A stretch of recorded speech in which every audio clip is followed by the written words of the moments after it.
पांडे जी आपके पास आता हूं। शताब्दी पांडे जी, देखिए जिस तरह के मौसमी बीमारियों का प्रकोप इस वक्त चल रहा है, इंटर्न्स डॉक्टर हड़ताल पर हैं और वो कह रहे हैं कि हमसे कोई बात करने नहीं आ रहा। हम कई बार मांगे लिख करके दे चुके हैं, हर बार बोल के चले जाते हैं और अभी इतना हड़ताल पूरी हो रही है, पूरे राज्य की इंटर्न्स के हाथों में जो व्यवस्थाएं हैं वो ठप पड़ी हैं, लेकिन उनसे कोई बात तक करने को तैयार नहीं। पटवारी हड़ताल पर बैठे हैं, उनसे कोई बात नहीं कर रहा है। शिक्षक जो है वो परेशान है, उनसे कोई बात नहीं कर रहा है। ऐसा क्यों? देखिए अभिलाष जी, जो डॉक्टर्स होते हैं वो स्वास्थ्य विभाग के या कहें कि प्रदेश के स्वास्थ्य तंत्र के रीढ़ की हड्डी होते हैं। और मैं आपके इस चैनल के माध्यम से सभी इंटर्न्स से यही अनुरोध करूंगी कि जितने भी मरीज हैं उनका ध्यान रखना पहले हमारा कर्तव्य होना चाहिए। निश्चित रूप से आपकी मांगों पर सरकार ध्यान देगी।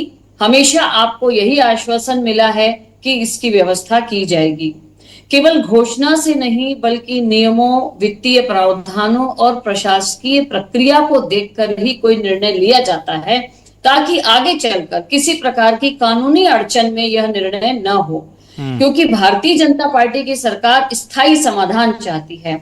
और अभिलाष जी, संवाद, समाधान और सुशासन ये भारतीय जनता पार्टी का मूल मंत्र है। और इसी मंत्र के आधार पर इसके पूर्व भी जितने भी कर्मचारियों ने, जिनको विश्वास है अपनी भारतीय जनता पार्टी की सरकार पर, वो अपनी मांगे रखते हैं, अपना आंदोलन करते हैं और इसके बाद जब उनके बीच में चर्चा होती है और फिर रास्ता निकाला जाता है। आने वाले समय में मैं आपको बता दूं कि इंटर्न्स के लिए भी निश्चित रूप से बहुत ही सकारात्मक निर्णय होगा। और इसके साथ ही जो आत्मानंद स्कूल के जो शिक्षक हैं उनसे भी मैं यही निवेदन करूंगी कि जिस प्रकार से आज तक आप सभी ने शिक्षक एक वंदनीय पद पर आप कार्य कर रहे हैं। और मैं पटवारियों के संबंध में जो जानकारी यहाँ लेकर आई हूँ, बहुत ही खुशखबरी है उनके लिए कि 75% जो आरआई के पद है पदोन्नति से भरे जाएंगे, जिसमें 70% पटवारियों से आरआई की पदोन्नति होकर होगी और 5% ट्रेसर को होगी। ऐसा पूरा एक प्रपोजल दिया गया है विभाग की ओर से आगे इस पर निर्णय लेने के लिए और अतिशीघ्र इस पर निर्णय होगा। तो ये देखिए, ये बहुत अच्छी खबर है। और जब कोई कर्मचारी अपनी इस प्रकार की मांगे रखते हैं और उस पर जब चिंतन होता है, जब चर्चा होती है, तब उसका समाधान हो पाता है।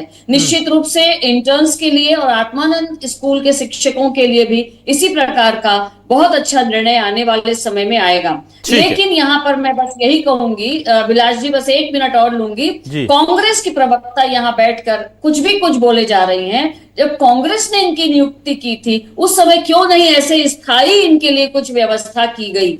इनके कारण ही ये सारी परेशानी आज तक इनको झेलना पड़ा। और आगे हमारी सरकार की ओर से इस पर स्थायी निवारण किया जाएगा, स्थायी समाधान किया जाएगा, इसका मैं आज यहाँ पर आपको विश्वास दिलाती हूँ। ठीक है, चलिए मैं जल्दी से अब बहुत संक्षेप में लेता हूं। डॉक्टर पीयूष, आप कुछ कहना चाह रहे थे?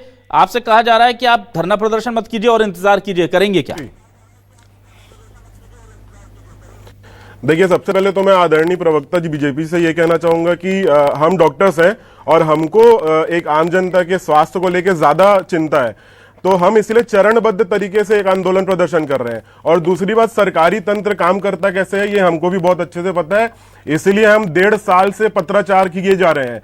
और ये 6 महीने से हम सिर्फ और सिर्फ माननीय मुख्यमंत्री जी, माननीय स्वास्थ्य मंत्री जी, हमने हर किसी को लेटर लिखा है। और ये सरकार जो है, ये सरकार को क्या विफलता आप बता रही है कि 6 महीने में वित्तीय काम नहीं हो पाया, आपकी जो सरकार तंत्र है वो काम नहीं कर पाई जो स्टाइपेंड बढ़ाने की। 1000 इंटर्न डॉक्टर है, अराउंड 1500 के पास पीजी रेसिडेंट्स हैं। ठीक है, मुझे ये बताइए पीयूष जी, कि आपसे मिलने कोई नहीं आया क्या? आपको आश्वासन देने मिलने भी कोई नहीं आया क्या? नहीं, बिल्कुल नहीं आया है सर। हमारे पास अभी तक किसी का रिस्पांस नहीं आया, किसी का कॉल नहीं आया, किसी का कोई मैसेज नहीं। ठीक है, दुर्योधन यादव जी, पूरे प्रदेशव्यापी हड़ताल तरीके से अभी इंटर्न जो है जी डॉक्टर पीयूष जी, इसे आप कंटिन्यू रखने वाले हैं या एक ही दिन की हड़ताल है? बीजेपी के महोदया, नहीं, बिल्कुल ये अनिश्चितकालीन हड़ताल है और ये चरणबद्ध तरीके से हम करेंगे, ताकि जैसे कि मैडम ने कहा कि किसी भी आम जनता को परेशानी मत हो। ठीक है, चलिए, अच्छी बात है, हमारा पहला कर्तव्य है। ठीक है, दुर्योधन यादव जी, आप लोग भी धरना प्रदर्शन कर रहे हैं, मंत्री जी मिलने आए या कोई अधिकारी निकल कर आया हो मिलने आपसे? जी, अभी तक तो कोई ऐसे नहीं आए हैं सर मिलने के लिए, ना ही सरकार की तरफ से कोई आए हैं, ना ही शासन प्रशासन की तरफ से कोई आए हैं। और हम लोग अभी 2 दिवसीय धरना सांकेतिक प्रदर्शन कर रहे हैं और हम महोदया प्रवक्ता बीजेपी के माध्यम से हम इस सरकार तक अपनी बात पहुंचाना चाहते हैं कि 15 अगस्त तक हमारी जो मांग है 5 सूत्रीय मांग, उसमें विचार करते हुए हमारे पक्ष में कोई ना कोई निर्णय जरूर सरकार देगी, ये विश्वास हम करते हैं। अगर नहीं होता है तो आगामी जो भी हमारा प्रदर्शन रहेगा वो 7 दिवसीय या फिर अनिश्चितकालीन भी हो सकता है। ठीक है, चलिए वंदना जी, बहुत संक्षेप में मैं आपसे जानना चाहूंगा, देखिए एक तरफ कह रहे हैं, अभी हमको बताया शताब्दी जी ने कि आरआई के पदों में पदोन्नति से जो है पटवारी के पद भरे जाएंगे, 70 या 75% जो भी था, मैं भूल गया हूं, लेकिन वो एक सकारात्मक संदेश लेकर आ रही है और बाकियों के लिए कह रही है कि उनके लिए भी हम कुछ अच्छा करेंगे आगे चर्चा करके। क्या कहेंगे आप?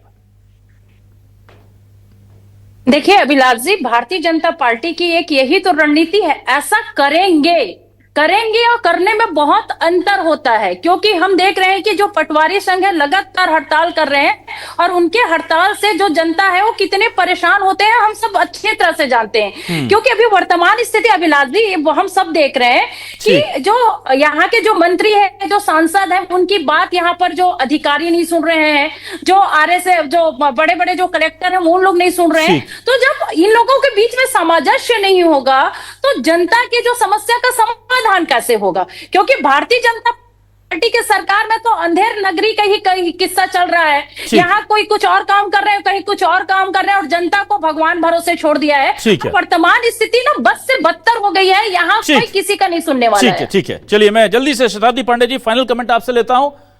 आप कह रहे हैं कि हम इनसे चर्चा करेंगे, इनके लिए कुछ सकारात्मक काम करेंगे, इतनी अच्छी अगर आपकी नीयत है तो नीति भी अच्छी होनी चाहिए ना, भेजिए ना अधिकारियों को, कर्मचारियों को, मतलब मंत्रियों को या विधायकों को इनके पास, और ये बात इनको बुलवाइए वहां पर ऑन रिकॉर्ड कि भाई आप चिंता मत कीजिए, हम आपके लिए सकारात्मक सोच रहे हैं। बात तो कीजिए, ये आकर के बैठे हैं रायपुर में ताकि हमारे माननीय जनप्रतिनिधियों को बहुत दूर ना आना पड़े और ना ही हमारे अधिकारियों को एसी कमरे से निकलकर बाहर आना पड़े बारिश के इस मौसम में, छींक वीक आ जाएगी उन्हें, बेचारे खुद ही आ जाते हैं लोग तो रायपुर उठ करके, तो वो उतना तो जा सकते हैं, और नहीं तो आप टाइम दे दीजिए, ये उठ करके ऑफिस आ जाएंगे जब आप बोलेंगे। बात तो कीजिए। जी, मैं अभिलाष जी, आपके इस कार्यक्रम के माध्यम से आपकी बात निश्चित रूप से पहुंचेगी हमारे विभाग के अधिकारियों तक, और निश्चित रूप से मैंने आपको पहले ही बताया कि वित्तीय प्रावधानों के आधार पर अतिशीघ्र इस पर निर्णय लिया जाएगा और इनको किसी भी प्रकार की आगे परेशानी नहीं होगी, यह आश्वासन मैं देती हूं, क्योंकि इस पर चिंतन और इस पर बातचीत चल ही रही है। जो भी प्रावधान हो सकेगा, जो स्थायी हल हो पाएगा, ऐसा कोई भी आश्वासन हम नहीं देंगे जिसको हम पूरा न कर पाए, क्योंकि हर राज्य की अपनी अलग वित्तीय व्यवस्था होती है। निश्चित रूप से बहुत अच्छी व्यवस्था होगी। देखिए, आपने बहुत अच्छी बात कही कि ऐसा कोई आश्वासन नहीं देंगे जो पूरा ना कर पाए, क्योंकि फिर आंसरेबिलिटी, जवाबदेही भी तय होती है। अच्छी बात है। समय खत्म हो गया डॉक्टर पीयूष, मैं माफी चाहूंगा, लेकिन अगर जरूरत पड़ी तो आपके लिए एक और आधा घंटा मैं दूंगा। लेकिन बस शताब्दी जी, इतना है, ये लोग जो धरना प्रदर्शन करते हैं ना, अधिकारियों को बोला कीजिए कि निकलकर इनसे बात करना है सर। ना डॉक्टर साहब प्लीज, मैं बस इतना कह रहा हूं कि आप अधिकारियों को, मंत्रियों को बोला कीजिए, पार्टी की तरफ से बुलवाया कीजिए, थोड़ा दबाव आप लोग भी डालिए ना संगठन से कि यार बात तो करो निकल के उनसे। आप अगर इतना, जैसे आपने बताया आज 75% का रिजर्वेशन देने जा रहे हैं, तो उनको जाके बताओ, उनको भरोसे में लो, क्योंकि संवाद बहुत बड़ी चीज है। आप क्या कर रहे हैं, कब करेंगे अलग बात है, पर आप क्या करना चाहते हैं अगर ये भी बता देंगे। एक बड़े अच्छे शायर ने, एक बहुत नई उम्र का शायर है लेकिन बहुत अच्छी बात कही है कि अगर वो पूछ लें हमसे कि किस बात का गम है, तो किस बात का गम है, अगर वो पूछ लें हमसे, कम से कम पूछ तो लीजिए उन्हें। बहुत तो बस आपको साधुवाद। तो आप बस उनसे बात कीजिए, संवाद कीजिए, और बाकी तो देखिए जनता के पास हर 5 साल में लोकतंत्र में मौका रहता है। आप अभी नहीं करेंगे तो वो हिसाब कर लेते हैं, आप कर देंगे तो आपको फिर ताज मिलेगा। तो वो तो खैर उनके पास है, तुर्क का इक्का इस डेमोक्रेसी में मिला हुआ है।